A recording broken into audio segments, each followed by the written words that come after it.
ଆଜି ଜଣେ ଭାଇ କହିଲେ କି ଘର ନାହିଁ ସେଟା ଦୁଃଖ ନୁହଁ। ଜଣେ ଭିକ ମାଗୁଛି ସେତେ ଦୁଃଖ ନୁହଁ। ଜଣେ ଆପାର୍ଟମେଣ୍ଟ ନାହିଁ ତାର ସେ ଦୁଃଖ ନାହିଁ ସେଟା। ଜଣଙ୍କ କତିରେ କାର୍ ନାହିଁ ସେ ତାଟା ଦୁଃଖ ନୁହଁ। ଜଣଙ୍କ କତିରେ ପିନ୍ଧିବାକୁ ଡ୍ରେସ୍ ନାହିଁ ସେଟା ଦୁଃଖ ନୁହଁ। ତାହେଲେ ଦୁଃଖ କେଉଁଟା? ଆସନ୍ତା ଜଣେ ଭାଇ ଯେଉଁ ଭାଇ କହୁଥିଲେ ଏ ଦୁଃଖ ନୁହଁ ବୋଲି ପଚାରିବା ଟିକେ ଦୁଃଖଟା ଆକ୍ଚୁଆଲି କ'ଣ? ଭାଇ ଟିକେ ଦୁଃଖର ମାନେଟା ବୁଝେଇବେ ଆମ ପବ୍ଲିକ୍ କି ଆକ୍ଚୁଆଲି ଦୁଃଖ କ'ଣ? ଦୁଃଖର ମାନେ କ'ଣ? ଆମେ ତ କାହାକୁ ଦୁଃଖ ବୋଲି କହିବା? ଦୁଃଖର ମାନେ ନୁହଁ ଯେ ମୋ ପାଖରେ ପଇସା ନାହିଁ। ଦୁଃଖର ମାନେ ନୁହଁ ଯେ ମୋ ପାଖରେ ଗାଡ଼ି ନାହିଁ। ଦୁଃଖର ମାନେ ନୁହଁ ଯେ ମୋ ପାଖରେ ସ୍ତ୍ରୀ ପିଲା ଛୁଆ ନାହାନ୍ତି। ଦୁଃଖର ମାନେ ହେଉଛି ମୋର ମନ ଦୁଃଖ ଅଛି।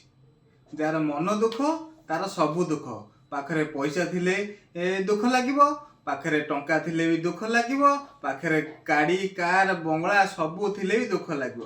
ଯଦି ମନ ସୁଖ, ବସ୍ତିରେ ଘର ହେଲେ ବି ମୁଁ ଖୁସି।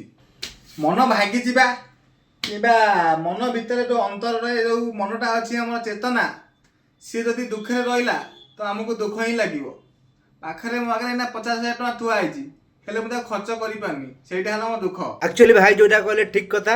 ଆମ ଟଙ୍କା ପଇସା ତାକୁ ନେଇକି ଦୁଃଖ କରିବା କଥା ନୁହଁ। ଆମ ମନ ହେଉଛି ଦୁଃଖ ଗୋଟେ। ଆମ ମନକୁ ଯଦି ଆମେ ସୁଖ କରିପାରିବା ତାହେଲେ ଆମର ସବୁ ସୁଖ। ଆମ ମନକୁ ଯଦି ଆମେ ଦୁଃଖ କରିପାରିବା ତାହେଲେ ଆମର ସବୁ ଦୁଃଖ। ଜୟ ଶ୍ରୀ ଜଗନ୍ନାଥ।